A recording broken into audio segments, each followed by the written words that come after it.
আরশ খান and Tania বৃষ্টির মধ্যে হচ্ছেটা কি রে ভাই? এসবের মধ্যে আবার শামীম হাসান সরকার এবং অনন্য মামুন আবার কিসের ইঙ্গিত দিল?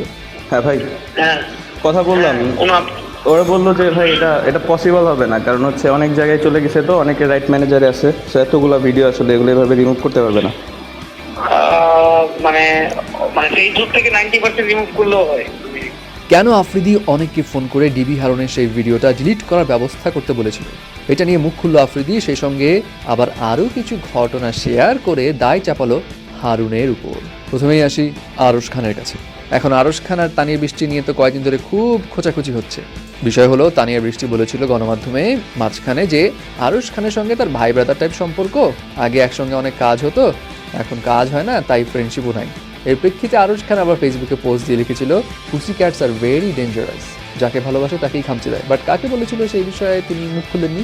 কিন্তু এরপরে তিনি রিসেন্টলি একটি গণমাধ্যমে ইন্টারভিউ দেন, যেখানে আরশ খান বলেন, তানিয়া বৃষ্টি আমার কলিগ, কিছুদিন আগে দেখলাম আমাকে ভাই ব্রাদারটাই বলেছে, আমি বলবো বোনের মতো, আমি তার আত্মার মাগফিরাত কামনা করি।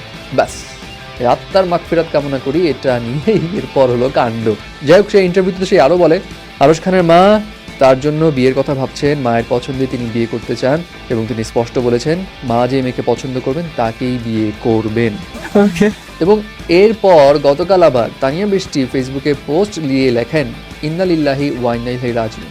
হ্যাঁ, এইটা আবার কার উদ্দেশ্যে লিখলো? এইটার আবার কমেন্ট সেকশনে শামীম হাসান সরকারও লিখেন, ইন্না লিল্লাহি ওয়া ইন্না ইলাইহি রাজিউন। আবার শামীম হাসান সরকারকে মেনশন করে ওইখানে রিপ্লাই অনন্য মামুন লিখেন, বিবাহ বিচ্ছেদের নতুন দোয়া নাকি? বিবাহ বিচ্ছেদ কোত্থেকে আসলো এখানে? কিসের ইঙ্গিত দিচ্ছে অনন্য মামুন? কারণ বলে রাখা ভালো যে তানিয়া বৃষ্টি এবং আরশ খানের মধ্যে প্রেমের গুঞ্জন কিন্তু উঠেছিল, এবং এই গুঞ্জন উঠেছিল তারা নাকি বিয়েও সেরে ফেলেছেন। যাই হোক, এখন কোথা দিয়ে কোন দিকে যাচ্ছে ঘটনা কে জানে। এবার আসি তৌহিদ আফ্রিদির কাছে। ছাত্র আন্দোলনের সময় তৌহিদ আফ্রিদি কোন দিকে কেমন ভূমিকা ছিল সেটা নিয়ে তো এখন অনেক কাহিনী হয়ে গেছে এবং এই বেচারা অনেক ফাপড়েও আছে। বাট তৌহিদ আফ্রিদি এবার খুলল মুখ।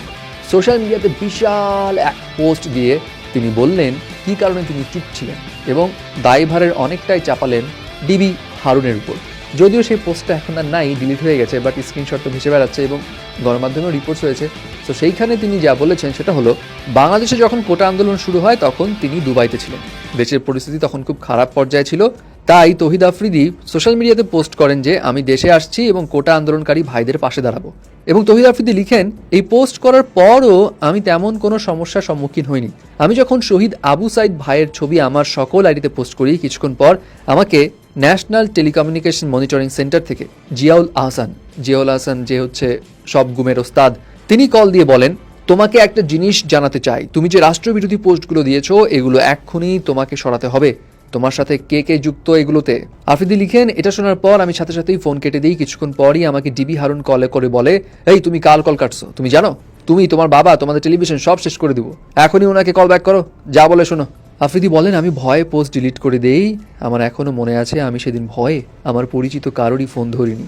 আফ্রিদি লিখেন, পরদিন আবার ডিবি হারুন আমাকে ফোন দেয়, বলে তোমার নামে ওয়ারেন্ট বের হয়েছে, দেশে আসলেই তুমি এয়ারপোর্ট থেকে গ্রেপ্তার হবে।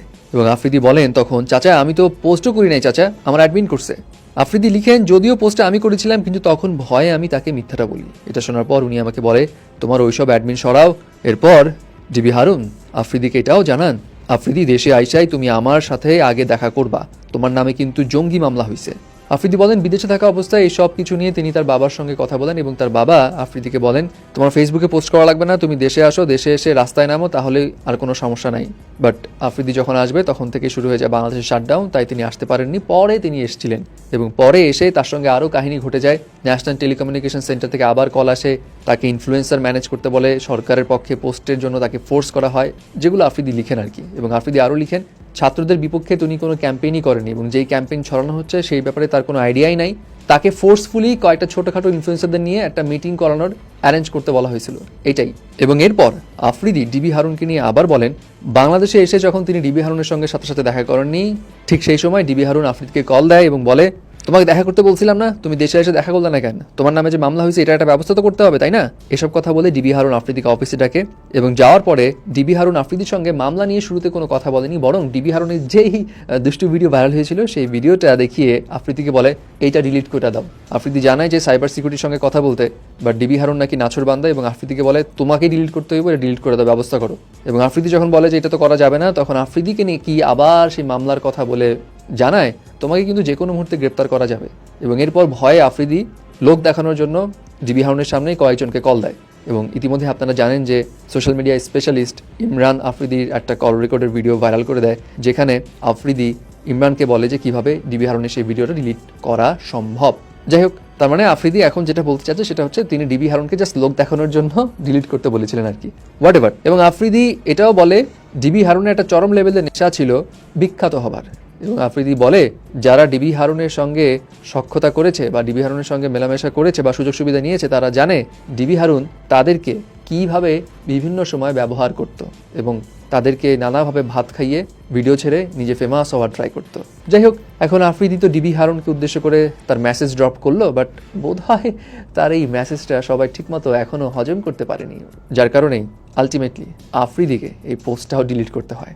এখন আপনাদের কি রিয়াকশন এই সব কিছু নিয়ে আপনারাই বলুন।